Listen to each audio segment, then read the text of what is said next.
Paul Nolte, Senior VP and Portfolio Manager at Kingsview Asset Management. Paul, so maybe not a shocker that we see these two groups up when yields are down, but they're already near highs. Real estate is taken off now. Is this sustainable in your mind? You know, the real estate's kind of interesting because it really took a break for the last 18 months or so, and it's now roaring back. Valuations on real estate actually aren't that bad when you look at it from a free cash flow perspective or funds from operations.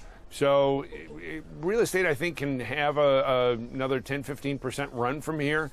Utilities are a little more problematic because their earnings or their growth rates, especially on the top line, really aren't that great. Valuations there are a little bit more extended, but there's really more growth opportunities, I think, with real estate than there are utilities, so they can continue on for a while yet. Is this just, like purely this kind of, Fed-induced, dovish, low yield in the bond market, seeking out, that income, the dividend that these companies offer? Because it seems like for the real estate case you're making, maybe there's something more fundamental there too. Well, like I said, they were backed off pretty dramatically as growth took over early part of last year into the summer months, and real estate really got pushed to the side, and the fund flows have actually been very good. So you take a look at the operating fund flows; they've been good. They've been supportive of higher prices. So what you saw was a correction in that in real estate, with earnings rising. So the stocks went sideways to down a little bit, valuations got reasonable, and so now you're playing a little game of catch up here with real estate. I think from a longer term perspective, it's not a bad place to be. Historically has done pretty well when the markets don't do all that well. It's been one of the better asset classes over the last 8 years or so, even relative to the S&P 500. So I think it has a good spot, or should be a decent spot in portfolios to, again, provide a little bit of cushion when you get to days like today. Yeah. Now, how do you view them in terms of your own either asset allocation or sort of breakdown in terms of what you want to own, Paul? Do you view them as being part of the the equity allocation in one's portfolio, or do you see them as that kind of bond replacement, or do they have too much risk to be a pure bond replacement?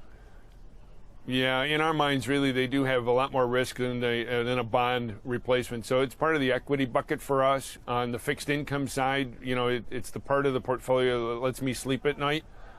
So I don't like surprises there. I tend to stay away from the equity-like bond proxies and stick to a little bit more boring fixed income that does provide that downside protection when stocks go haywire. Because even in a big downdraft, real estate will get caught up in that downdraft as well. Yeah. While the 10-year yield is way off the highs now, and we are just at 2.65 again today, it's pretty incredible. The short end of the yield curve is also kind of flattened out in terms of just say the 90-day rate has gone sideways ever since the market and Powell came to an agreement. Is that something that you see continuing, Paul? Can we basically assume that unless something big happens on the economic front, something big happens on the inflation front, that yields have peaked out for 2019? I mean, it's only February. No, that's true. And, it is interesting. I think when you take a look around the world, we're seeing Europe slow down. We're seeing some poor numbers from Germany. India cut rates. So I think and certainly with Powell's comments, I don't think you're going to see a rate hike anytime soon. My guess would be maybe June, but even if you look at the futures on those, they're probably less than 20% right now.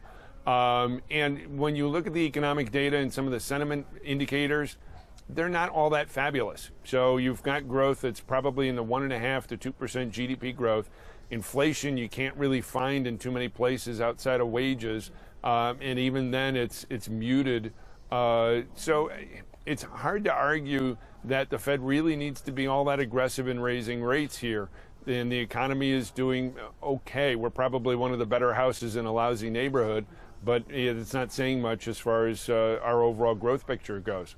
Yeah. All right, Paul, really good talk. A little more macro today than usual. We'll get back to the stock chat and more soon. Paul Nolte is Senior VP and Portfolio Manager at Kingsview. Good stuff, Paul.